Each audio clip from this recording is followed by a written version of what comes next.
እንግዲህ ስልጠና እና ልማት በዘመናዊው የሥራ ቦታ ውስጥ በጣም ወሳኝ ሚና አላቸው አይደል? ግን እስኪ አንድ ነገር እናስብ። ከሥራ ገበታችን ርቀን የምንወስዳቸው ስልጠናዎች ጊዜያችንን በአግባቡ የተጠቀምንበት መሆኑን በምን እናውቃለን? በዛሬው ገለጻችን ይህ ጉዳይ ለድርጅቶችም ሆነ ለሠራተኞች ስኬት እንዴት ቁልፍ እንደሆነ በጥልቀት እንመለከታለን። እሺ፣ እስኪ በዚህ ጥያቄ እንጀምር። የሥራ ቦታ ስልጠና ማለት በቃ ግዴታን ለመውጣት ብቻ የሚደረግ ነገር ነው? አንዳንዴ እንደዛ ሊሰማን ይችላል። ግን ምናልባት የምንከፋፈልባቸው የግዴታ ስልጠናዎች ከምናስበው በላይ እኮ በጣም ጥልቅ የሆነ ስትራቴጂክ ዓላማ ሊኖራቸው ይችላል። እንግዲያው ስልጠና ለምን እንዲህ አስፈላጊ ሆነ? እውነታው ይሄ ነው። ውጤታማ ስልጠና ለድርጅቱም ሆነ ለግለሰቡ ሠራተኛ እንደ አንድ ጠንካራ መሣሪያ ነው የሚያገለግለው። እስኪ የዚህ የሙያዊ እድገት ስልታዊ ዓላማ ምን እንደሆነ እንመልከት። እሺ፣ እስኪ ከድርጅቱ አንጻር እንየው። አንድ ድርጅት በሰራተኞቹ ላይ ኢንቨስት ሲያደርግ ውጤቱ በቀጥታ ነው የሚታየው። ይህ ማለት ምርታማነት ይጨምራል፣ ትርፋማነት ይሻሻላል።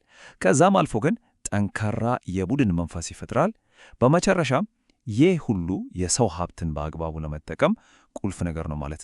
እርግጥ ነው ጥቅሙ ለድርጅቱ ብቻ አይደለም። ለሰራተኛውም ብዙ ጥቅም አለው። ስልጠና የሙያ እድገትን ያፋጥናል።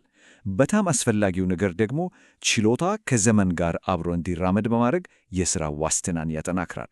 ከዚህም ባሻገር የደህንነት ግንዛቤን ይጨምራል፣ የሥራ ተነሳሽነትን ያነቃቃል። አልፎ ተርፎም አዲስ ሠራተኞች ከባቢውን በቀላሉ እንዲላመዱ ይረዳቸዋል። ጥሩ።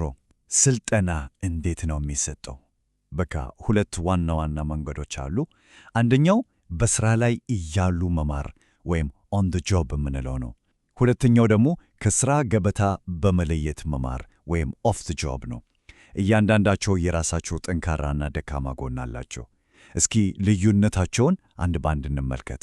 እዚህ ጋር ልዩነታቸው በጣም ግልጽ ነው። በሥራ ላይ ስልጠና መርሁ እየሰሩ መማር ነው። ስለዚህ አብዛኛውን ጊዜ ወጪ ቆጣቢ ነው። በተለይ ለተግባራዊ ሥራዎች በጣም ተመራጭ ነው። በአንጻሩ ደግሞ ከሥራ ቦታዎች የሚሰጠው ስልጠና ከሥራ ጫና ወጥቶ ሙሉ ትኩረትን ስልጠናው ላይ ብቻ ለማድረግ ያስችላል። ይህም በተለይ ለአዲስ ጽንሰ ሐሳቦች እና ብዙ ሰዎችን በአንድ ጊዜ ለማሰልጠን በጣም ተመራጭ ያደርገዋል። አሪፍ። አሁን ደግሞ ወደ ተለያዩ የስልጠና ዘዴዎች እንለፍ። ልክ እንደ መሳሪያ ሳጥን አስቡት። እያንዳንዱ ዘዴ ለተለየ ዓላማ የሚያገለግል የራስ ሆነ መሳሪያ ነው። እሺ፣ የመጀመሪያው ዘዴ ሁላችንም የምናውቀው ገለጻ ነው። ጥቅሙ ብዙ መረጃን በጣም በፍጥነት ለማድረስ ይጠቅማል። ችግሩ ግን ተሳታፊው አድማጭ ብቻ መሆኑ ነው። ጥናቶች እንደሚያሳዩት እኮ ሰዎች ከተማሩት ነገር ውስጥ 20 በመቶውን ብቻ ነው ሊያስታውሱ የሚችሉት። ይሄ በጣም ትልቅ የእውቀት ክፍተት ነው። ታዲያ ከገለጻ ምን ይሻላል? የቡድን ውይይት። ይሄ ሰልጣኞችን ንቁ ተሳታፊ ያደርጋቸዋል። ጥያቄ እንዲጠይቁ፣ ሐሳብ እንዲለዋወጡ፣ ችግሮችን በጋራ እንዲፈቱ ስለሚያደርግ በጣም ጥልቅ የሆነ ግንዛቤ እንዲፈጠር ይረዳል። አሁን ደግሞ ወደ ቴክኖሎጂ እንምጣ። ሲሙሌተሮች። እነዚህ መሳሪያዎች ቴክኖሎጂን በመጠቀም እውነተኛውን የሥራ ልምድ ነው የሚያስመስሉት። ዋናው ጥቅሙ ምንድን ነው? ሰልጣኞች ምንም አይነት ስህተት ቢሰሩ ምንም ጉዳት በሌለበት በጣም ደህንነቱ በተጠበቀ ምናባዊ አካባቢ እንዲለማመዱ ያስችላቸዋል።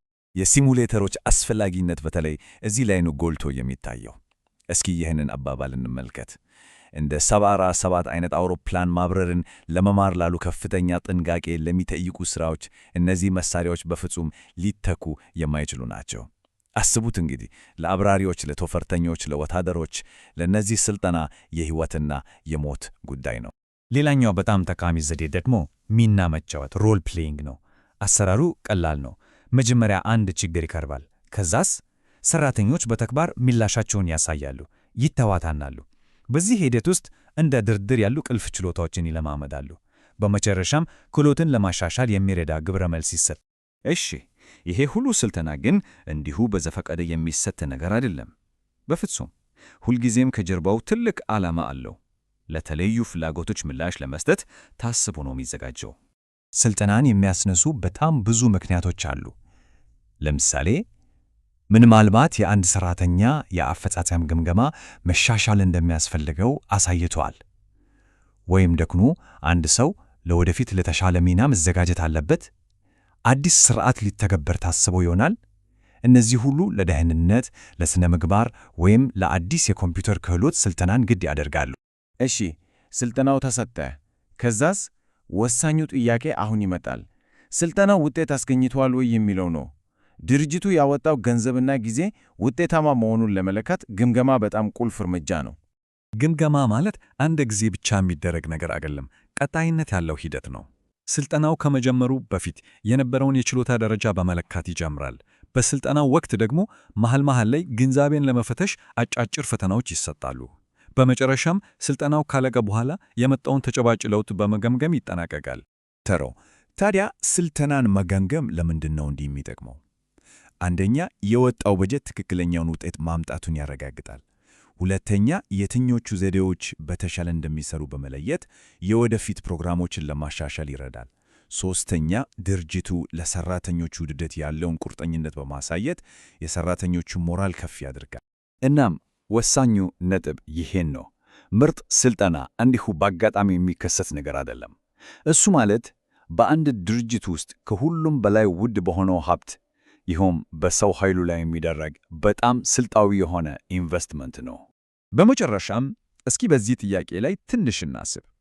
አሁን በዚህ ሰዓት አንድ ስልጠና መውሰድ ቢቻል የትኛውን አንድ ችሎታ መማር ነው በጣም የሚጠቅመው? ይሄ ስለ ግል የሙያ እድገት ፍላጎትና ምኞት በጥልቀት እንድናስብ የሚጋብዝ በጣም ጥሩ ጥያቄ ነው።